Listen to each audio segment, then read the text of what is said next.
Hey, just a heads up for everyone waiting. We're going to give folks another 30 seconds to join. Bear with us. We'll start momentarily.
Okay, I am sharing my screen, so hopefully everyone can see this. You should see slides that say Forta Community Call, April 21st, 2022. And let's go ahead and kick it off. So welcome. My name is Andy Beal. I lead ecosystem development at Forta. If you're new to the Forta community, welcome. We're happy that you're here. Forta is a decentralized network that monitors blockchain activity for threats and anomalies, and our mission is to secure Web3. The purpose of these community calls is to share updates on the product, major milestones, features, network statistics, current events, and highlight some of the cool things that are being built on Forta and the community members that are responsible for them. If you've been following our blog and our Twitter over the last few weeks, it's been a busy and exciting month for Forta. April has been jam-packed. A few weeks ago, we announced the Forta Foundation, which is something we're going to briefly touch on today. On Monday, the Fort token was announced. Fort will play a key role in the decentralization and security of the network in the future. So we'll touch a little bit more on Fort today, but you can also read more about its role in the network on our blog at forta.org.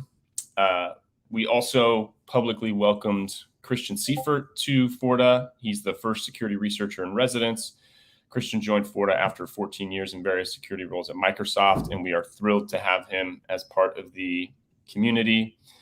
And the main pillar of today's community call coincides with what we announced earlier today, less than an hour ago, the fortification phase, which is the next step in the decentralization of the Forta network. And it presents an opportunity for interested node runners to start participating in the network. So the agenda for today's call is, as I mentioned, we're going to talk briefly about the fortification, the foundation. We will spend most of the time on the fortification phase. We do have a couple special guests on today's call, two members of our community, Foundry, one of the largest mining and validating companies in the world now. And we have ANZ Bank, largest bank in Australia here, to talk about why they're interested in Forta. And then we have a few folks from the core development team who will be diving deep into the node runner onboarding process during the fortification phase. We will also be unpacking staking, slashing, and incentives as well. So you won't want to miss that. So stick around for those discussions, and then we'll wrap up with some closing comments. So really briefly, I wanted to touch on the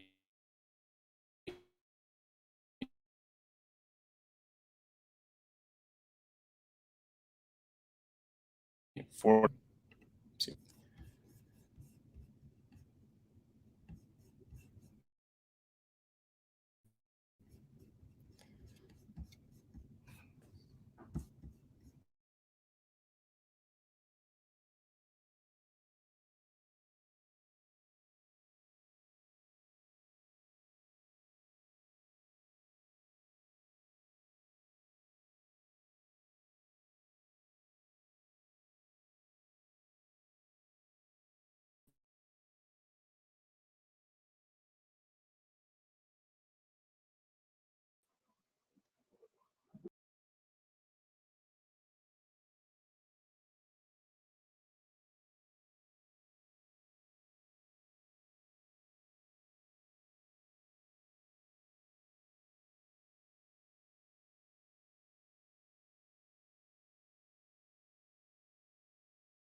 Hi everyone. Andy's having a couple of issues with his connection, but he'll be right back.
Alrighty. We're going to go ahead and share some of this slide deck, and while we wait on Andy to return, bear with me just a second. Sorry about the technical difficulties.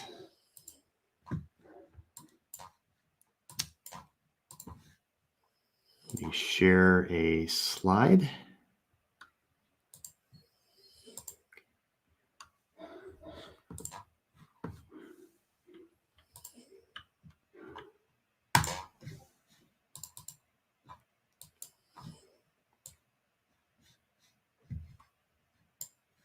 Okay, bear with me, sorry. All right. So what we're going to walk through today is kind of an introduction to the Forta Foundation, the fortification phase, and then we'll get into some use cases from Foundry at ANZ. I'm glad they're here to discuss their experience so far with Forta and some of their thoughts. So introducing you to the Forta Foundation. So we've gone through a couple different phases so far throughout the development of Forta. As of fall 2021, we're now an independent nonprofit foundation. We're focused on stewarding the continued development of the Forta network. I hear audio. Is that Andy? Hey, Stephen. Awesome. All right, I'm gonna pass it back to Andy. Thank you for your time. All right, apologies about that, everyone. Stephen, it looks like you made it through.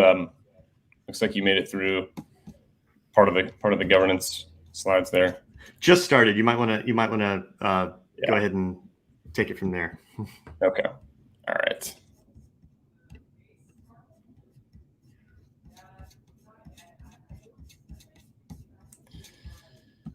Okay.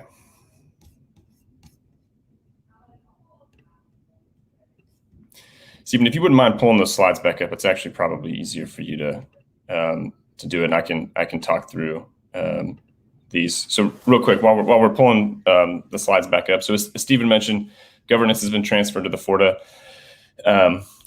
Foundation. That happened in the fall of last year, and we formally announced the foundation back in early April. And there is a small team now working full-time for the foundation, carrying out the mission, which is, to be sort of the intermediary steward of the network and facilitate the collective action of the community. And Open Zeppelin is now a member of the Forta community alongside all of you and contributing to the core development effort. So, Stephen, can we go to the next slide? Visual. So I think this timeline is helpful, very simple, but shows you sort of how far we've come and what the next step is. So Forta was incubated inside of Open Zeppelin. That's where we started. We have migrated to Forta Foundation stewardship, and that will be sort of the midterm governance of the network. The next step is introducing a governance council, which is effectively a board for the foundation. And it's something I think we teased in our Forta Foundation blog post. But the council is another step in the decentralization of network governance. So we're really excited about that. And we will announce more details about the council and who is serving on that council in the weeks to come. So keep an eye on that.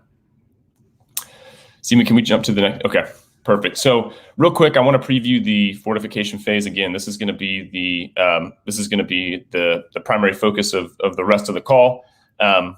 So next slide. We started. And again, fortification. This is focused on decentralizing scan node operations. So for the last 6 months since Forta has been live, we've operated in a private permissioned sort of environment.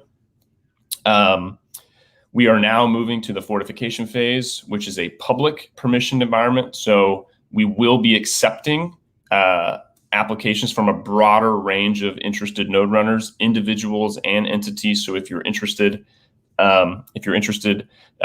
we're going to talk later in the call about how you can onboard as a node runner. So really exciting for us because it's another big step in the decentralization of the network. We also hope to add a lot more node runners to the network during this fortification phase.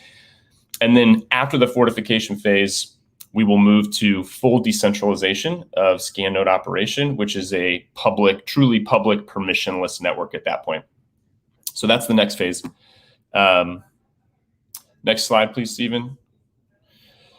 Okay, Two goals real quick of the fortification phase. We want to test staking and slashing. We're going to talk a lot about that today. And then, as I mentioned, we want to onboard a lot more new high quality node runners. And we're going to talk about what high quality means in terms of performance and SLAs later in this call as well. Okay. Real quick, I want to do a quick. I want to bring Patrick from Foundry up to the stage. Foundry's has been they were one of our first node runners. They've been operating a FortiScan node for a couple months now, and I know Patrick, I know you have a flight here shortly. So just really briefly, sort of wanted to hear about Foundry's experience operating a Forta node. How I guess any sort of interesting learnings about the onboarding process, and then given you're sort of the man in charge of Forta at Foundry, just curious what the day-to-day experience sort of looking after a Forta node looks like from your standpoint. Yeah, thank you guys for having me. Like you said, I'm Patrick Berry from Foundry Digital. We do a lot of I'm on the staking team, but we're well known for our mining. But so our experience has been pretty straightforward and easy. Honestly, it's pretty easy to run a Forta node. The setup is very quick, and the monitoring is very easy. I think that the monitoring going forward because that's kind of the main goal as someone that's like Foundry or would be other kind of like institutions that are looking to run scan nodes and help secure, because there's going to be people that are interested in certain smart contracts and making sure that there's no illicit activity or questionable activity going around smart contracts. I know me personally, I don't know if anyone remembers this, but the Grim Finance exploit on Phantom, I lost a I kind of missed the money that I lost in the exploit. So something like this for either retails, but obviously large retail investors, obviously, but large institutions, as blockchain technology and DeFi becomes more prevalent, there's going to be a lot of interest in smart contract security and monitoring. So I think that's where Forta kind of has its edge. But in terms of running the node, very simple, very straightforward. I don't know if there's anything you wanted to ask me specifically, but. Yeah, Patrick, thanks for those comments. I am interested, just sort of like what the day-to-day looks like. Do you find yourself sort of needing to spend a lot of time maintaining it day to day, or is it a pretty sort of self automated experience at this point? It's pretty hands-off. Forta especially, there's not a lot of, there's other protocols where I feel like I'm having to, because I don't just work on Forta, I work on a couple other, Solana and Ethereum, but, those are a little more hands-on. Forta is nice and easy for me, very hands-off. We are in the process, because a lot of our, like I said earlier, a lot of our job is, monitoring and upkeep. So we're working on, pushing custom Prometheus metrics, because a lot of that we pipe all of our Prometheus metrics through Datadog, and that's how we monitor, performance on the network and everything, and the performance of our scan node. So working on a custom Prometheus metrics exporter for that. But other than that, the upkeep and maintenance is, very hands-off. It's very straightforward. That's great to hear. Well, Patrick, I know you've got to catch a flight, so thank you for jumping on, and safe travels to the Cornell blockchain event. Thank you very much, and thank you for having me. You bet. All right, next up, I want to welcome Francois and Anurag from ANZ Bank. Can we get them up on the stage?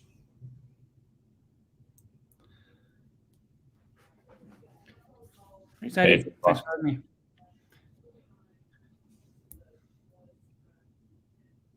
Do we have Anurag on the stage? Let me have a look. I don't see his tile yet. We'll get him up there. There we go. There you go. Hi guys, are you able to hear me all right? Sound good. Yeah. So Francois, Anurag, thank you both for joining. Appreciate the time.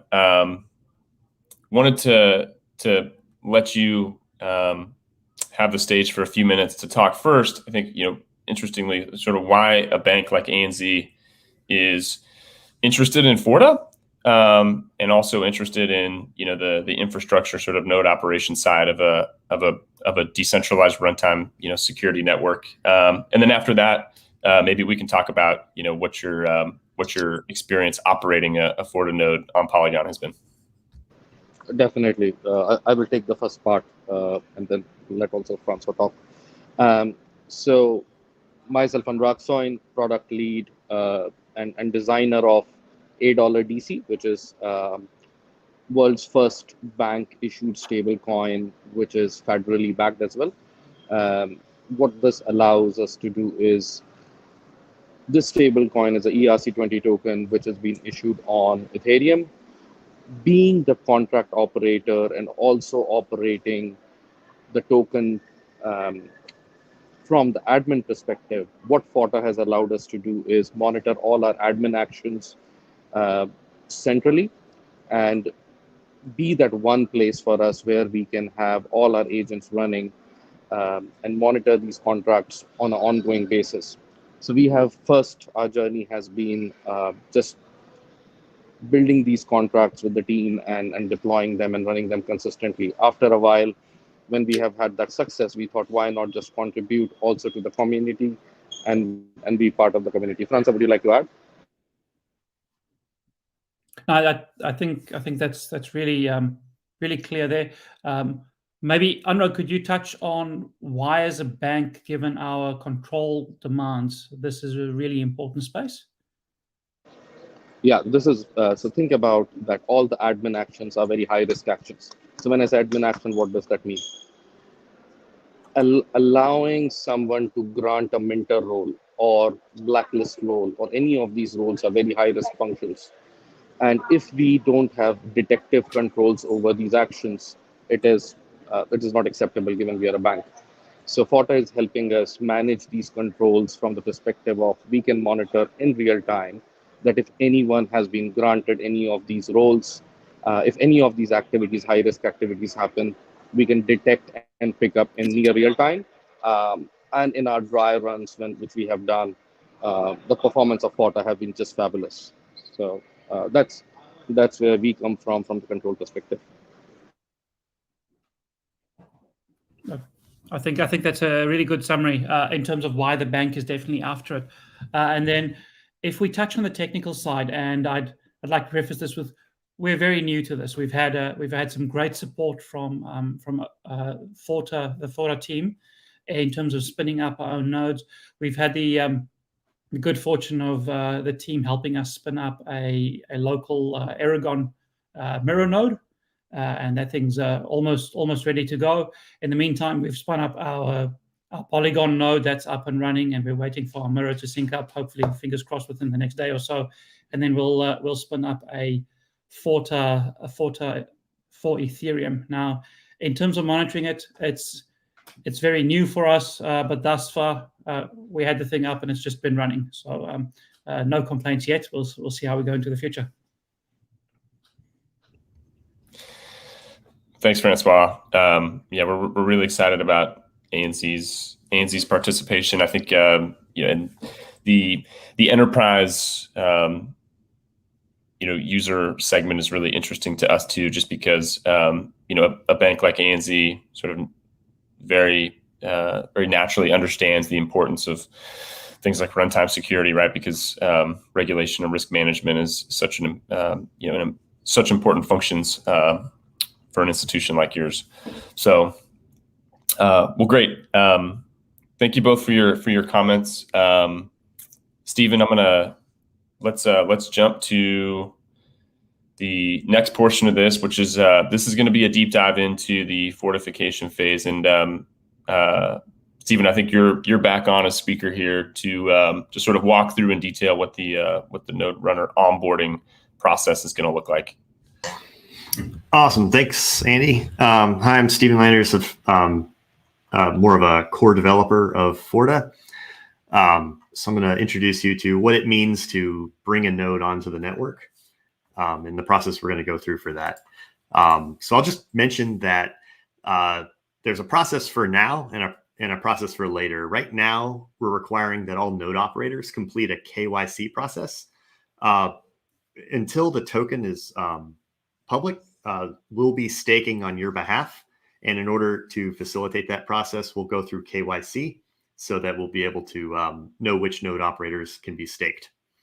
After the fortification phase, we'll transition to more permissionless process, and that way anyone in the world will be able to add their own node. All right, so I've summarized it here. So first, there'll be a form, and you'll find this form on our website and likely our Twitter or other blog locations, but our forta.org website will have a link to a form to sign up for node operation. When you complete that form, we'll ask for a number of different things like the country you reside in, a Discord handle, an email address, and a couple other fields that you'll need to provide. Once you submit that, you'll just wait for the approval for that. And that approval email will include an invitation to a private Discord channel. So if you're rejected, of course, you'll receive kind of a reason for the rejection. In some cases, we're not able to accept certain countries during this time. Once you get that approval email, though, then you're ready to install and configure the scan node. And all this is documented on our docs site, but we'll have a kind of a summary step of items that you can go through for this. And this is installation of the actual Forta binary. Of course, you'll have to set up the hardware somewhere, whether it's an AWS instance or whether you have a machine already. You'll install the binary, configure it for scanning a specific chain. As part of this, it'll generate a unique address for your scan node. Now, this is the address that is your scan node. This is the thing that actually gets registered in a smart contract that gets staked against and actually gets authorized and measured as your node runs continuously.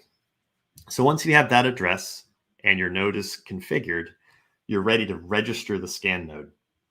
Registration is a CLI command from that same binary you downloaded during installation. You'll run Forta register, and all this is documented in our setup, but I'm just summarizing it here. This will actually do a blockchain transaction against our scanner registry as your scanner address. So I'll just mention that you'll need to have Matic on that scanner address in order to complete that transaction, just to pay for the gas for that. So once that's completed, you'll be able to start your scan node, but it won't be staked yet. That means it'll be running, but it won't receive any bots. It won't actually be allowed to submit alerts yet. So at that point, that's where you'll use the Discord channel from your confirmation email and notify us of your address. And then we'll be able to tie together the fact that you went through KYC, we'll have your address, and then as soon as we stake on that address, your node will begin running immediately. All right, so that's kind of a summary of that process. Remember, after the fortification phase, we won't need to do the KYC anymore. We're just doing that because the Forta Foundation is staking Fort on your behalf. Right. So I'll go ahead and pass it back to Andy to introduce Raul.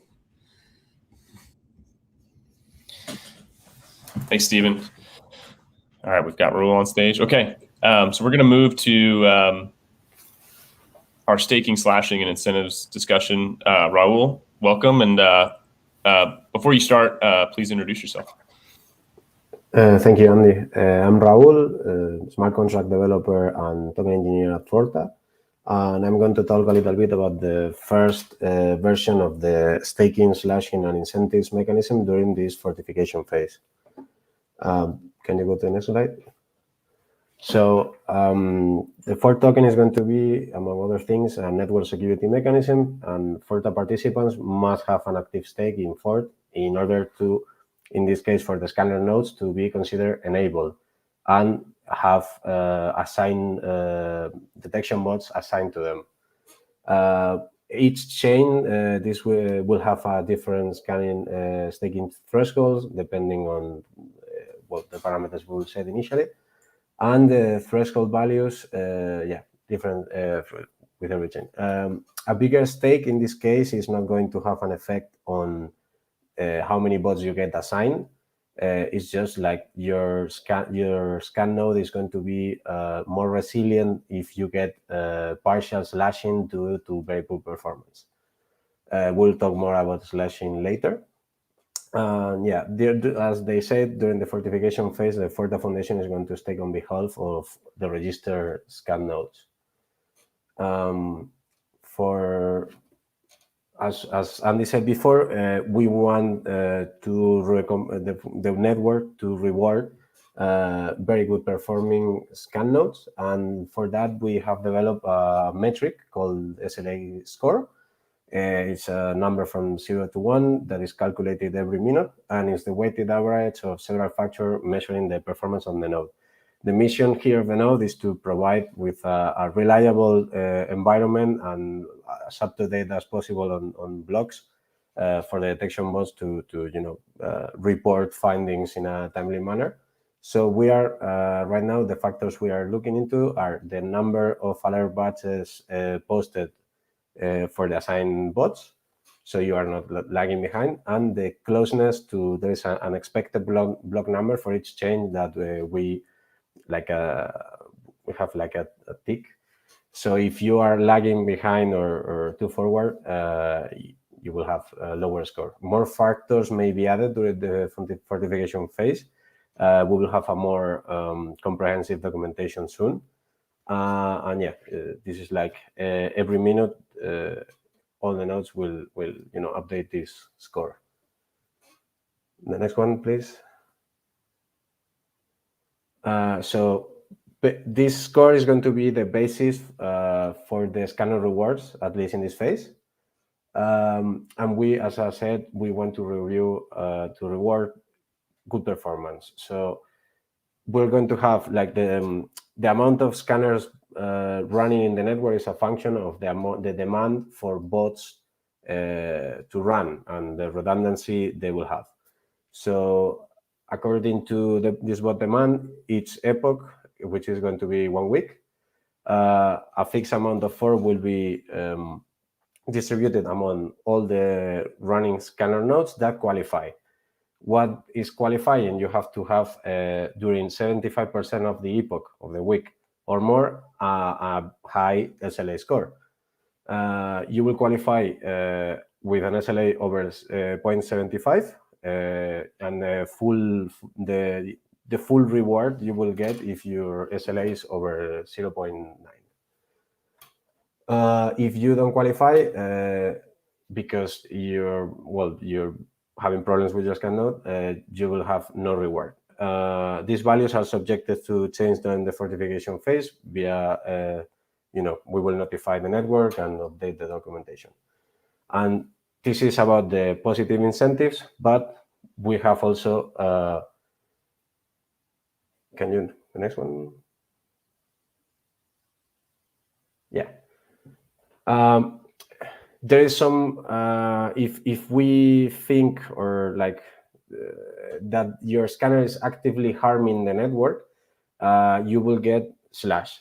There are 2 ways of getting slash. One is like if your performance is very poor, that means if you have your scanner enabled, you will have assigned bots, and you are kind of taking hostage those bots because they are going to be working with very old data or not even posting findings. So those bots should be assigned somewhere else. If we detect that case, you will get partial slashing each epoch, and those slashings will be higher and higher until you are staked under the minimum, and then your node will be considered disabled. You will have some time to fix that. That is why the 25% we are just like contabilizing 75% of the time. And you will have to have an SLA over like under 0.5 during the epoch. If there is a case built against your node because you're actively like falsifying information and stuff like that, you might more severe slashing could happen, and that would be like a governance process. And again, these values are subjected to change during the fortification phase. We would love to have feedback from the node runners regarding all this to help during this fortification phase fine-tune all these parameters. I think next one. No, I'm done with my. Thank you, Andy. Thanks, Raul. Another thing I'll add too is that from a support standpoint during the fortification phase, we will be setting up additional private support channels in Discord.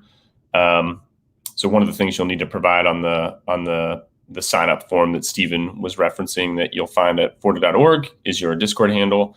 So we will have that information. We will automatically add interested node runners that successfully make it through the KYC process to these dedicated fortification phase support channels, and that's where you can communicate with the members of the core team for support and other node runners as well. Okay, real quick before we wrap up with some general updates, I see two questions that I want to quickly address that are related to scan node operations. So. First one from one of our ambassadors: can a form be submitted if someone made a mistake? Yes. However, form is not currently live, so it will be live shortly. If someone needs to, submit updated information, please go ahead and do that. Okay, yeah, and it looks like also you can reach out to Juan on Discord, and he'll make sure that the updated form gets the attention that it needs. So great question, thanks for that. And Stephen, I wanted to bring you back up on stage here too, Juan, if we could get Stephen back up. So question from Abago Forgans: I don't understand why you want people to run a scan node. Stephen, can you talk about the value of having the community run scan nodes and how that impacts reliability?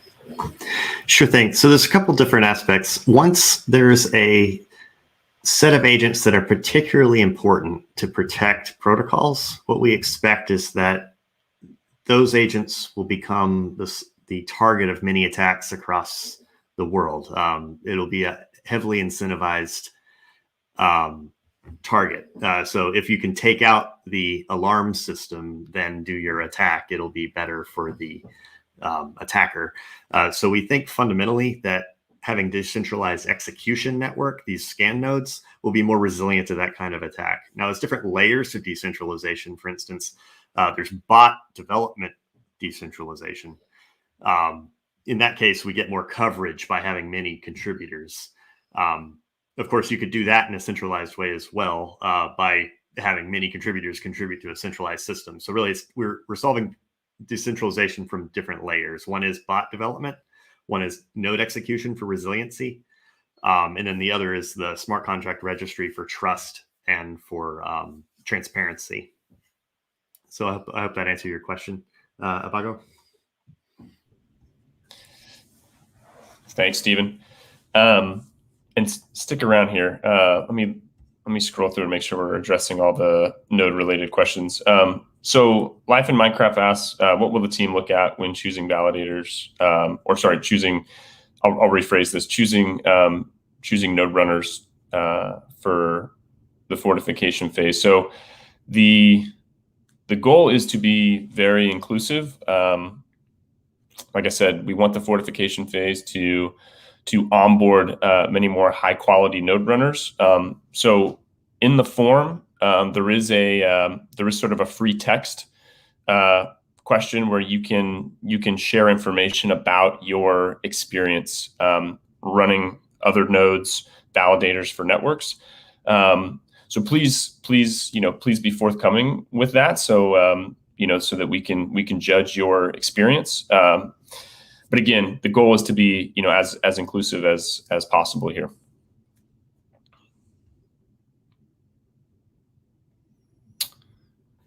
Okay, and then last question: how long will it take until we receive the approval? email. Stephen, is that something you're comfortable taking? Otherwise, I can take a crack at it. From a technical perspective, I'm not sure. It's a matter of when that process completes. So I think we just need the feedback on the results of that KYC. Okay. Yeah. So we will share more details about the approval process. But like Stephen mentioned in his comments earlier, you will need to submit the form. That information will be submitted through a KYC process, and then shortly after that KYC check is done in the background, both accepted and rejected applicants will be notified by the Forta Foundation. All right, Stephen, I'm going to keep going because we're getting some good questions coming in about node running. The next one is, would it be best to set up our node running service on a dedicated AWS instance? I'll say for security purposes, it is best to have a dedicated box, a dedicated node for this. Agents, we're doing our absolute best to make sure that, I should say bots, by the way, we've changed their name from agents to bots, so I'm still getting used to that nomenclature adjustment. But as bots arrive on your node and run, it's just a better security practice to just don't run any other sensitive services on the same box. I think that would be a best practice.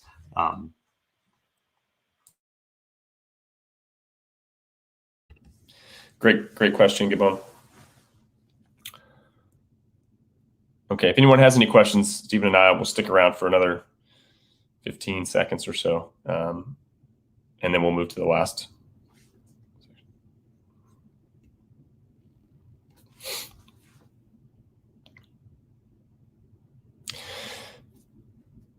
If folks aren't comfortable sharing questions here, or if something else comes up later, as always, feel free to use the Discord channel. Members of the core dev team and our community team will be there to help field those. So if you don't get it in now, don't worry.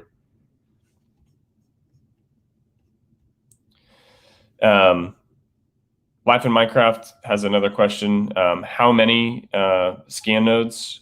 Stephen, do you want to talk about sort of what impacts the number of nodes that are needed for the network to sort of function optimally? Sure. So there's a different, we would like to have as many nodes as we can to start with. We're targeting, I think, something like 200 nodes roughly for this phase. That's kind of what we're expecting. As we have more nodes, we'll have more capacity. And this means I'll be able to run more bots on more scanners. And the security of the network and the reliability of the network hinges on the fact that bots are running on multiple scanners. So if one scanner decides to go rogue and fake results, you'll have the other scanner outputs to compare that with. So if that answers your question. I'd like to have roughly 3 times the number of nodes as the number of bots I have on the system. And at this time, we have around 500 bots. And then divide that number by 25. Sorry. So I'd say something like less than 500 would be ideal at this point. From an incentive perspective, and Raul can correct me if I'm wrong, but there's a kind of a fixed reward pool that is shared across those that participate. Thanks, Stephen. So next question from Gabon. How does node running benefit the node runners? Any rewards based on running a node? So Gabon, this is something that Raul went over. You may have joined after he finished that section of the presentation, but rewards during the fortification phase will be largely based on performance. So assuming that you are hitting the performance thresholds that we set, and these slides will be shared publicly, and this call is also being recorded too. So feel free to reference back to that if you didn't catch Raul's part of the presentation. But it's largely based on performance, and then assuming you hit those performance thresholds, you'll be entitled to your pro rata portion. Another question about time frame to start the fortification phase. We're aiming for Monday, but keep an eye out for further updates on the official start date and time.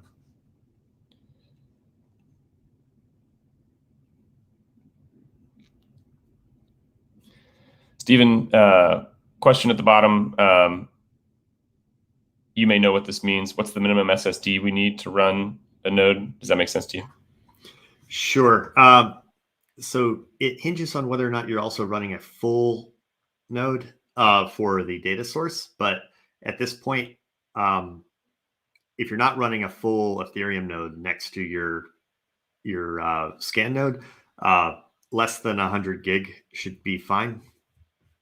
Of course, more as will put you in better shape, but I'd say less than 100 gig SSD is just fine. It's not very IO intensive. It's mostly CPU and memory.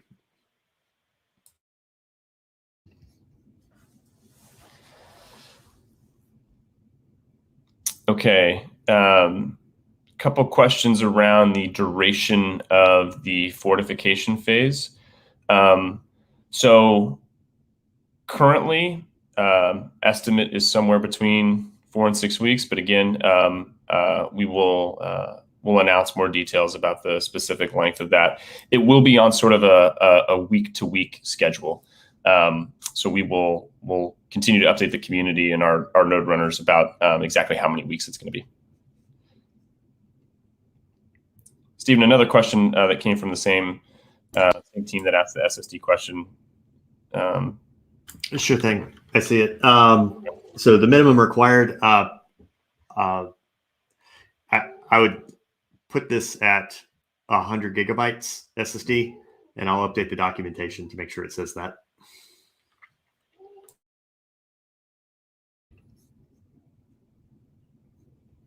Great. All right. And a few more questions here about number of validators. So this is a previous question that we got. As Stephen said, we're estimating somewhere around 200, but again, the number of nodes required is dependent on the number of bots that are published to the network. Okay. All right, we'll stick around for another few seconds here to address any more questions.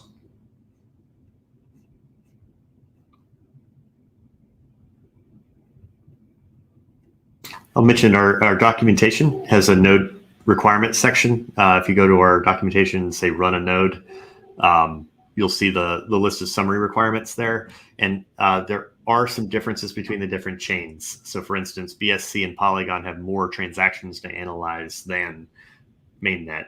So as we add new chains, we're discovering different resource dimensions to that. And we expect to evolve the documentation as we learn.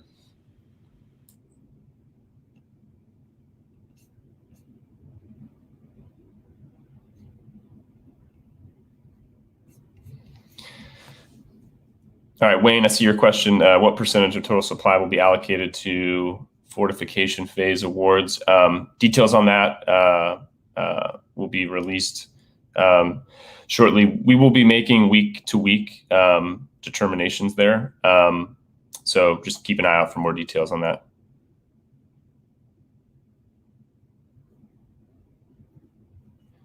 And then I do see, guys, I see a number of questions about geographic location and which countries, if any, will be excluded.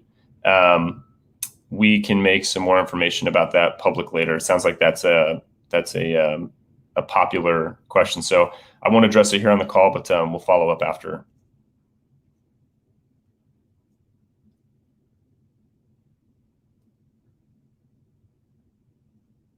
Okay. And Sam, yes, thanks for the reminder here. Again, if anyone has any questions that they're not comfortable asking here or that they come up with later, feel free to share those on Discord, and we'll answer as soon as we can.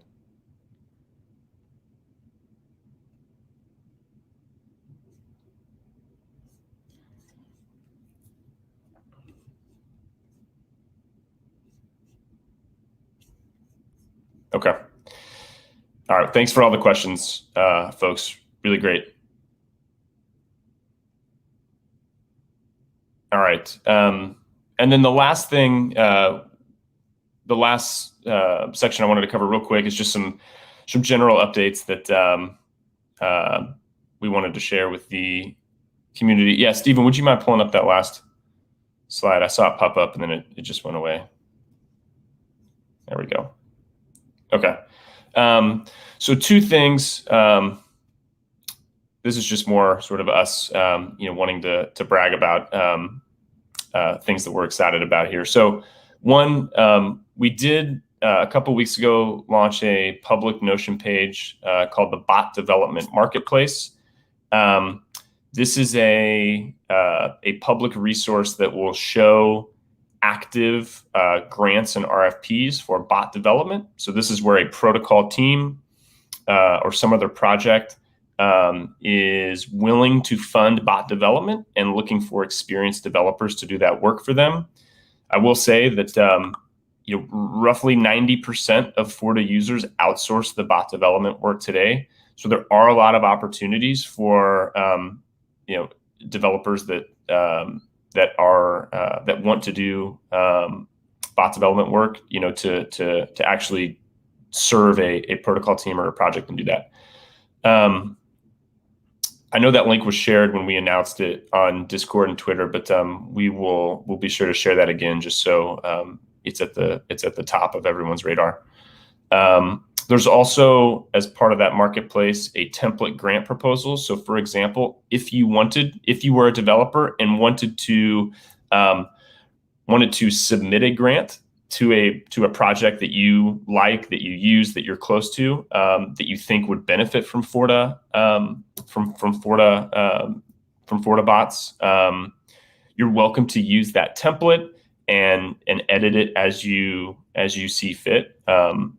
So that's a resource that's available to anyone, and it's the same grant proposal that we use at the foundation. It's the same grant proposal that a lot of our larger developer teams use as well. So, and then I just wanted to highlight a couple grants and some of the dev teams in our community that are doing some great work out there. So, Nethermind just received a $17,500 grant to do a suite of detection bots for DYDX.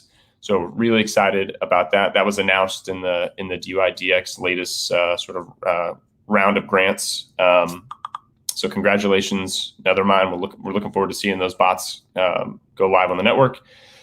And then Arbitrage Execution received 2 grants, one from UMA, and they will be writing a suite of bots for UMA's across protocol bridge. And then Arbitrage Execution also received a grant from Abe to develop a comprehensive suite of Forta detection bots for them. So again, just wanted to highlight this because there's a lot of grant/bounty activity happening out there. We'd love for more developers to get involved. So if you are if you're a bot developer and want to work for a team, feel free to visit the marketplace page. The grant proposal's there for you to leverage. And if you work for a protocol team and you don't have the bandwidth to develop bots in-house, we have a very active community of developers, and you can leverage them and reward them with grants or bounties. Okay, so that takes us pretty close to the top of the hour. I want to thank all of our speakers who joined the call: Stephen, Raul, Anurag, Francois, Patrick. We're really looking forward to kicking off the fortification phase next week. So again, encourage all interested node runners to keep an eye out for that form, and keep an eye out for additional updates about timing and incentives on Discord, our Twitter, and our blog. We'll be very transparent about all of this over the next few days. And if you have any additional questions that you weren't able to ask on this call, please drop them in Discord, and a member of the core team or our community team will get back to you as soon as they can. Thank you, everyone, for joining, and we look forward to seeing you on the next community call.